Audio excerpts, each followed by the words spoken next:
കേരളത്തിലെ CPIയുടെ ചരിത്രം ഒന്ന് എടുത്തു നോക്കി.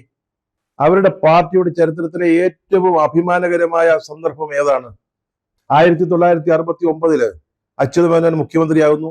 അടുത്ത തെരഞ്ഞെടുപ്പിൽ അച്യുതമേനോന്റെ നേതൃത്വത്തിലുള്ള മുന്നണി ജയിക്കുന്നു. 7 വർഷം തുടർച്ചയായിട്ട് ഭരിക്കുന്നു. ആ ഭരണകാലത്ത് കേരളത്തിലുണ്ടായ നേട്ടങ്ങൾ കോൺഗ്രസുമായിട്ട് ചേർന്ന ഇന്ത്യൻ നാഷണൽ കോൺഗ്രസുമായിട്ട് ചേർന്ന് അച്യുതമേനോന്റെ ഭരണകാലത്ത് കേരളത്തിലുണ്ടായ നേട്ടങ്ങൾ, കേരളത്തിൽ വന്ന പുതിയ പുതിയ സ്ഥാപനങ്ങൾ, കേരളത്തിന്റെ വികസനത്തെ കുറിച്ചുണ്ടായിരുന്ന ചിന്തയിൽ വന്ന വലിയ മാറ്റം, അത് പ്രായോഗികമായി നടപ്പാക്കിയത് ഇത് CPIയുടെ നേതൃത്വത്തിൽ നടന്ന കാര്യമാണ്. അച്യുതമേനോൻ മുഖ്യമന്ത്രിയായിരുന്നപ്പോൾ കോൺഗ്രസിന്റെ സഹായത്തോടു കൂടി, മുസ്ലിം ലീഗിന്റെ സഹായത്തോടു കൂടി, അത് CPIയുടെ ചരിത്രത്തിലെ ഏറ്റവും അഭിമാനകരമായ സന്ദർഭമായിരുന്നു എന്ന് ആരും സമ്മതിക്കും. അത് കഴിഞ്ഞ് അടിയന്തരാവസ്ഥയ്ക്കൊക്കെ ശേഷം 1978 ഭട്ടിൻഡയിൽ നടന്ന പാർട്ടി കോൺഗ്രസ് CPIയുടെ, ആ കോൺഗ്രസിലാണ് ഇന്ത്യൻ നാഷണൽ കോൺഗ്രസുമായിട്ടുള്ള ബന്ധം വിച്ഛേദിക്കുന്നതിന് പാർട്ടി തീരുമാനിക്കുന്നത്. അത് അടിയന്തരാവസ്ഥയെക്കുറിച്ചുള്ള പ്രശ്നമായിരുന്നു. അടിയന്തരാവസ്ഥയെ പിന്താങ്ങിയതില് കുറ്റബോധമുണ്ടായി പാർട്ടിക്ക്, CPIക്ക്. അതിലൊന്നും തെറ്റൊന്നുമില്ല.